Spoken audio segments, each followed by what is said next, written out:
პეტრე მოციქულის მეორე წერილის პირველი თავის მე-12 მუხლიდან 21 მუხლის ჩათვლით წავიკითხოთ. რწმენა დაფუძნებულია მოწმობასა და წინასწარმეტყველებაზე. ამიტომ მუდამ შეგახსენებთ ამის შესახებ, თუმცა იცით და მტკიცენი ხართ ახლანდელ ჭეშმარიტებაში. სწორად კი მივიჩნევ შეხსენებით გამოგაფხიზლოთ, ვიდრე ამ კარავში ვიმყოფები, რადგან ვიცი, რომ მალე უნდა მივატოვოთ ჩემი კარავი, როგორც გამომიცხადა კიდე ჩვენმა უფალმა იესო ქრისტემ.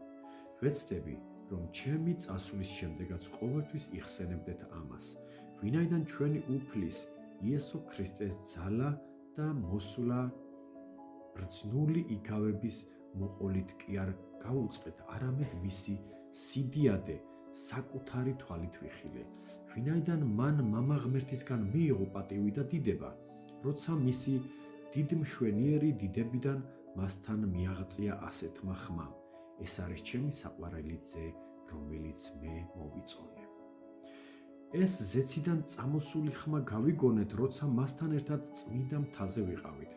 ახლა ჩვენ გვაქვს უმტკიცესი წინასწარმეტყველური სიტყვა და კარგად იქცევით, რომ მიმართავთ მას, როგორც ლამპარს, რომელიც ბნელში ანათებს, ვიდრე დღე გათენდებოდეს და ცისკრის ვარსკვლავი ამოვიდოდეს თქვენს გულებში. ეს იცოდეთ უპირველესად, რომ წერილის არავითარი წინასწარმეტყველება თავისით არ განიმარტება, ვინაიდან წინასწარმეტყველება არასოდეს არ წარმოთქმულა ადამიანების ნებით, არამედ ადამიანები სული წმინდის მიერ აღძრული ღვთისგან წარმოთქვავდნენ მას. გაკურთხებთ იესოს სახელით.